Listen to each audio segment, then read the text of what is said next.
আজকে আলোচনার বিষয় হচ্ছে এমসিকিউ 17 নম্বরের। বিগত 2017 থেকে 23 সাল পর্যন্ত যে এমসিকিউ কোশ্চেনগুলো এসেছে সেইগুলো নিয়ে আজকে আমি দুই এক কথা বলবো। তোমরা যদি 2025 শিক্ষাবর্ষের মাধ্যমিক শিক্ষার্থী হয়ে থাকো তাহলে এই এমসিকিউগুলো তোমরা পুরোপুরি দেখো, এর মধ্য থেকে অনেকগুলি কমন পাবে। তো চলো দেরি না করে আমরা মূল আলোচনায় চলে যাই। তো দেখো, সম্পূর্ণটা নিয়ে আলোচনা হবে। প্রথম প্রশ্ন দেখো, গিরিশ মহাপাত্রের সাথে অপূর্বের পুনরায় কোথায় দেখা হয়েছিল? উত্তর বলবে রেল স্টেশন। 2, বাইজির ছদ্মবেশে হরিদা রোজগার হয়েছিল 8 টাকা 10 আনা। 3, হোলির দিন দলের ছেলেরা অমৃত আর ইসাবকে একরকম পোশাক দেখে কি করতে বলেছিল? কুস্তি লড়তে। সিন্ধু তীরে কাব্যাংশটি কোন কাব্যগ্রন্থের অন্তর্গত? পদ্মাবতী। প্রদোষকাল ঝঞ্ঝা বাতাসে রুদ্ধশ্বাস, প্রদোষ শব্দের অর্থ সন্ধ্যা। ইন্দ্রজিতের স্ত্রীর নাম ছিল প্রমীলা। সিজার যে কলমটি দিয়ে কাসকাকে আঘাত করেছিলেন তার পোশাকের নাম ছিল স্টাইলাস। নিজের হাতের কলমের আঘাতে মৃত্যু হয়েছিল যে লেখকের, তার নাম ছিল ত্রৈলোক্যনাথ মুখোপাধ্যায়। যাদের জন্য বিজ্ঞান বিষয়ক বাংলা গ্রন্থ বা প্রবন্ধ লেখা হয় তাদের প্রথম শ্রেণীটি হল ইংরেজি জানে না বা অতি অল্প জানে। পরে কোশ্চেন, বিভক্তি সর্বদা শব্দের পরে যুক্ত হয়। পরে 30 বছর ভিজাইয়া রেখেছি 2 নয়নের জলে। নিম্নরেখ পদটি যে কারকের উদাহরণ? জলে। জলের দ্বারা করণ কারক। কর্মধারার সমাসে প্রাধান্য থাকে পরপদের অর্থে। 13, ইসাবের সঙ্গে কুস্তি লড়তে তো একেবারেই গড়রাজি। নিম্নরেখ পদটি কোন সমাসের উদাহরণ? না তৎপুরুষ সমাসের। 14, এইটুকু কাশির পরিশ্রমী সে হাঁপাইতে লাগিল। বাক্যটি কোন শ্রেণীর? সরল বাক্য। যে বাক্যে সাধারণত কোনো কিছুর বিবৃতি বা বর্ণনা দেওয়া হয় তখন তাকে বলা হবে নির্দেশক বাক্য। যে বাক্যে কর্ম কর্তারূপে প্রতীয়মান হয় তখন তাকে বলা হবে কর্মকর্তী বাচ্য। তারপরে 5 দিন নদীকে দেখা হয় নাই, এটি যে বাচ্যের উদাহরণ? ভাব বাচ্যের উদাহরণ। ভিডিওটি তোমরা প্রথম থেকে শেষ পর্যন্ত দেখো। যারা এতদিন পড়নি এই এমসিকিউগুলো দেখো, এগুলো শোনো, দেখো এর মধ্য থেকে অনেকগুলি কমন পেয়ে যাবে। পরে দেখো, তাহলে 17 সালে এটা হলো। এবার দেখো 18 সালে যেগুলো এসেছে বিগত বছরের সেই প্রশ্ন উত্তরগুলো দেখো। সপ্তাহে হরিদা বহুরূপী সেজে বাইরে যান একদিন। তপনের মেসোমশাই কোন পত্রিকার সম্পাদককে চিনতেন? সন্ধ্যা তারা। দয়াসাগর পরকে সেজে দিই নিজে খাইনে, বক্তা জগদীশ বাবু। সমুদ্র নিপতি সুতা পদ্মা। আয়ারও বেঁধে বেঁধে থাকি কবিতাটি কবির কোন কাব্যগ্রন্থের অন্তর্গত? জলই পাষাণ হয়ে আছে। সেই হোক তোমার সভ্যতার শেষ পুণ্যবাণীটি কি ক্ষমা করো। সেন্সিটাইজ পেপার এর অনুবাদ কি লিখলে ঠিক হয় বলে প্রাবন্ধিক মনে করেছেন? সুগ্রাহী কাগজ। 4 খণ্ড রামায়ণ কপি করে একজন লেখক অষ্টাদশ শতকে কত টাকা পেয়েছিলেন? 7 টাকা।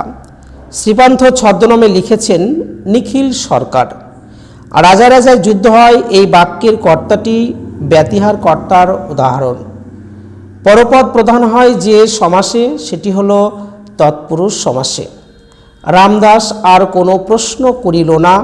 নিম্নরেখ পদটি যে সমাসের উদাহরণ? তৎপুরুষ সমাসের উদাহরণ। তোরা সব জয়ধ্বনি কর, এটি যে বাচ্যের উদাহরণ? কর্তৃবাচ্যের উদাহরণ। হাই তোমার এমন দশা কে করলে, এটি কি ধরনের বাক্য? এটা অবশ্যই বিস্ময়সূচক বাক্য। বয়স 30-32-এর অধিক নয় কিন্তু ভারী রোগা দেখাইল, এটি কোন শ্রেণীর বাক্য? বলবে যৌগিক বাক্য। মন্দিরে বাজছিল পুজোর ঘণ্টা। নিম্নরেখ পদটি কোন কারকের উদাহরণ? মন্দিরে কোথায় কোথায় দিয়ে প্রশ্ন করলে যেটা পায় সেটা হলো অধিকরণ কারক। রবীন্দ্রনাথ ঠাকুর গীতাঞ্জলি লিখে নোবেল পুরস্কার পান। গীতাঞ্জলি লিখে নোবেল পুরস্কার পান, এখানে আন্ডারলাইন করা থাকবে, দিয়ে বলবে এই বাক্যের নিম্নরেখ অংশটি কি, উদ্দেশ্যের প্রসারক না বিধেয়ের প্রসারক। তোমরা কি বলবে? অবশ্যই বলবে বিধেয়ের প্রসারক। তো দেখো আমরা পরপর 17 থেকে 23 সাল পর্যন্ত যে কোশ্চেন এসেছে এমসিকিউ 17 নম্বর, আমি পরপর দেখো 17 এবং 18 করে দিলাম। এবার দেখো আলোচনা করব 19 সালে যেগুলো এসেছে, আমরা সম্পূর্ণ প্রশ্ন উত্তর নিয়ে আলোচনা করব। দেখো, তপনের মেসোমশাই কোন পত্রিকার তপনের লেখা ছাপানোর কথা বলেছিলেন? সন্ধ্যা তারা। নদের চাঁদকে পিষে দিয়ে চলে গিয়েছিল 7 নং ডাউন প্যাসেঞ্জার ট্রেন। অপূর্ব পিতার বন্ধু হলেন নিমাই বাবু। যেখানে ছিল শহর সেখানে ছড়িয়ে রইল কি? কাঠ কয়লা। আদিম যুগে স্রষ্টা কার প্রতি অসন্তোষ ছিল? নিজের প্রতি। কোনটি জয় গোস্বামীর লেখা কাব্যগ্রন্থ? অবশ্যই হবে পাতার পোশাক। রাজশেখর বসুর ছদ্মনাম শ্রীপান্থ। বাংলা বৈজ্ঞানিক প্রবন্ধাদিতে আরেকটি দোষ প্রসঙ্গক্রমে প্রাবন্ধিক কোন প্রবাদের উল্লেখ করেছেন? অল্পবিদ্যা ভয়ঙ্করী। চীনারা চিরকাল লেখার জন্য ব্যবহার করে আসছে তুলিতে। ক্রিয়াপদের সঙ্গে নামপদের যে সম্পর্ক তাকে কি বলা হয়? বলবে কারক। কথাটা শুনে তপনের চোখ মার্বেল হয়ে গেল। নিম্নরেখ পদটি দেখো, তপন এর র এর যোগ থাকলে অবশ্যই বলবে সম্বন্ধ পদ।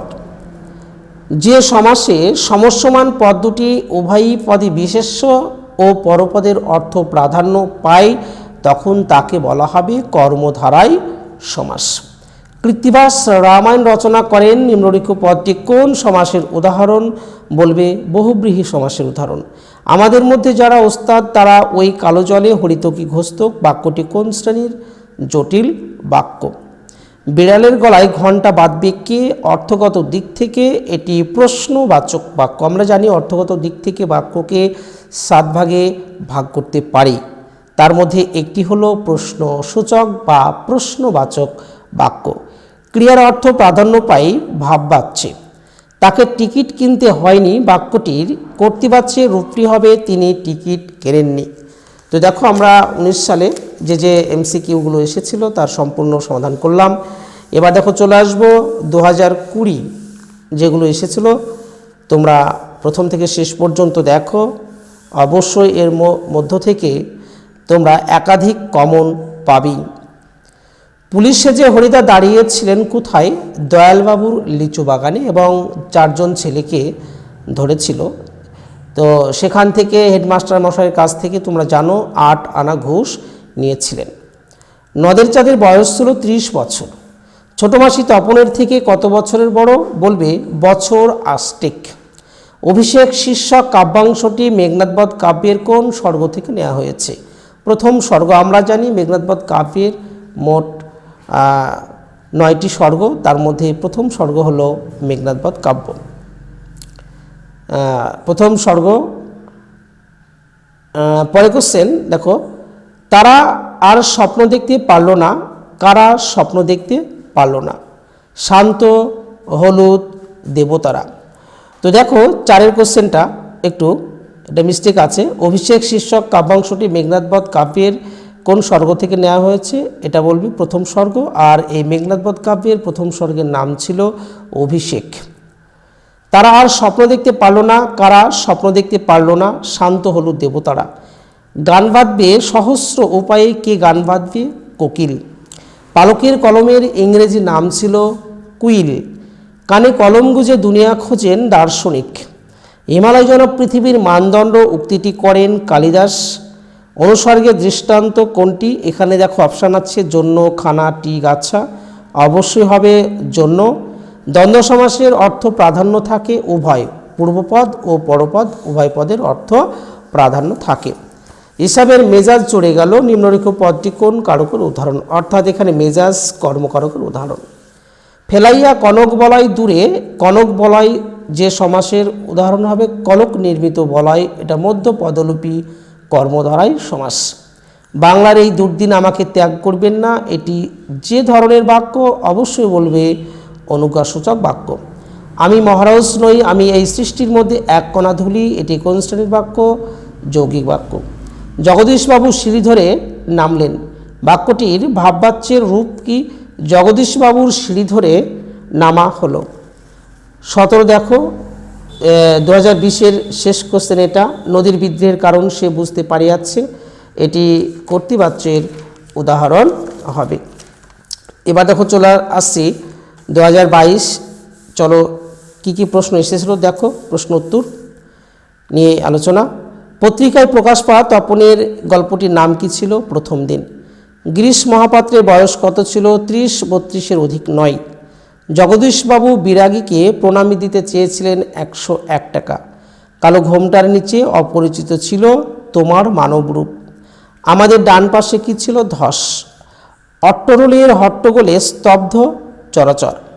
লেখক শ্রীপান্থের ছেলেবেলায় দেখা দারোগাবাবুর কলম থাকত পায়ের মোজায় গোজা। দেখো এই প্রশ্নটি কিন্তু একাধিক এসেছে, ভালো প্রশ্ন এটা, একাধিকবার এই প্রশ্নটি এসেছে। 19 শতকে 32,000 অক্ষর লেখানো হতো মাত্র 12 আনায়। টঙ্কাপতি ও ডমরুধর এর স্বনামধন্য লেখকের নাম ছিল ত্রৈলোক্যনাথ মুখোপাধ্যায়। এই প্রশ্নটিও একাধিকবার এসেছে। বিভক্তি শব্দের অর্থ বিভাজন। কলমে কায়স্থ চিনি, নিম্নলিখিত পদটি যে কারকদায়ক কলমের দ্বারা করণ কারকের উদাহরণ। মেসি কি খেলাই না খেলল? কি জাতীয় কর্ম? সমধাতুস কর্ম। আর কাউকে পায়ের ধুলো নিতে দেননি সন্ন্যাসী। নিম্নলিখিত পদটি পায়ের, দেখো র বা এর যোগ থাকলে আমরা জানি সম্বন্ধ পদ হয়, এখানে এর যোগ আছে, অতএব এটা সম্বন্ধ পদ হবে। সমাসের মূল অর্থ কি? একাধিক পদের একটি পদে পরিণতি লাভ। বুড়ো মানুষের কথা শোনো, নিম্নলিখিত পদটি যে সমাসের উদাহরণ সেটা কর্মধারায় সমাস। বুড়ো যে মানুষ, বুড়ো মানুষ। দশানান যে সমাসের উদাহরণ, দশ আনঞ্জর বহুব্রীহি সমাসের উদাহরণ। পূর্বপদের বিভক্তি লুপ্ত হয়ে পরপদের অর্থ প্রাধান্য পায় যে সমাসের, সেটা হলো তৎপুরুষ সমাস। আজকে দেখো লাস্ট 2023। চলো দেখি কি কি প্রশ্ন এসেছে তার উত্তর সহ। ইসাবের বাবা পাঠান কি বলে অমৃতের মাকে সম্বোধন করতেন? বাহালি বৌদি বলে। আশ্চর্য হয়েছি, একটু ভয়ও পেয়েছি। হরিদার কোন রূপ দেখে বক্তার এমন দশা হয়েছিল? বিরাগী রূপ দেখে। পুলিশ স্টেশনে বসে থাকা বাঙালিরা কোথায় কাজ করতেন? বর্মা ওয়েল কোম্পানিতে। অসুখী একজন কবিতার কথক ঘুমিয়েছিলেন ঝুলন্ত বিছানায়। অস্ত্রের বিরুদ্ধে গান কবিতায় কবি অস্ত্র রাখতে বলেছেন কোথায়? গানের দুটি পায়ে। অভিষেক করিলা কুমারে, কিভাবে রাজা কুমারকে অভিষেক করলেন? গঙ্গদক দিয়ে। আদিতে ফাউন্টেন পেনের নাম ছিল রিজার্ভার পেন। দেখো এই প্রশ্নটিও একাধিকবার এসেছে। সেন্সিটাইজড পেপার এর বাংলা অনুবাদ কি লিখলে ঠিক হয় বলে প্রাবন্ধিক মনে করেছেন? সুগ্রাহী কাগজ। এ প্রশ্নটিও একাধিকবার এসেছে। সম্ভবত শেষ পর্যন্ত নিবের কলমের মান মর্যাদা বাঁচিয়ে রেখেছিলেন একমাত্র তিনি, সত্যজিৎ রায়। অন্যের পরিচালনায় যে কর্তা কাজ করে তখন তাকে বলা হবে প্রযোজ্য কর্তা। আমাদের ইতিহাস নেই। নিম্নলিখিত পদটি কর্মকারকের উদাহরণ। উপমান ও উপমেয় পদের অভেদ কল্পনা করা হয় যে সমাসে, তার নাম রূপক কর্মধারায় সমাস। চিরসুখী পদটি হল ব্যাপ্তি তৎপুরুষ সমাস। তোরা সব জয়ধ্বনি কর, এটি কি জাতীয় বাক্য? এটি অনুজ্ঞাসূচক বাক্যের উদাহরণ। আজকের সকালটা বেশ কাটলো, গঠনগত দিক থেকে এটি সরল বাক্যের উদাহরণ। মহাশয়ের কি করা হয়? এটি কোন বাচ্যের উদাহরণ? বলবে ভাববাচ্য। যে বাক্যে কর্তা অনুপস্থিত থাকে এবং কর্মই কর্তারূপে প্রতীয়মান হয় তখন তাকে বলা হবে কর্মকর্তৃ বাচ্য। তো বন্ধুরা দেখো, আমি আজকে আলোচনা করলাম 2017 থেকে 2023 সাল পর্যন্ত যে এমসিকিউ প্রশ্ন এসেছিল তার সম্পূর্ণ উত্তর নিয়ে। আমরা আগামীতে আসছি সম্পূর্ণ এসসিকিউ, যেটা তোমাদের ভয়ের উদ্রেক হয়, ভয় লাগে, এসসিকিউ নিয়ে আমি সামনের ভিডিওতে আসছি। ততক্ষণে তোমরা ভালো থেকো, আর ভিডিওগুলো যদি ভালো লেগে থাকে অবশ্যই সকলের মাঝে ছড়িয়ে দেবে। ভিডিওগুলো দেখার জন্য সকলকে ধন্যবাদ।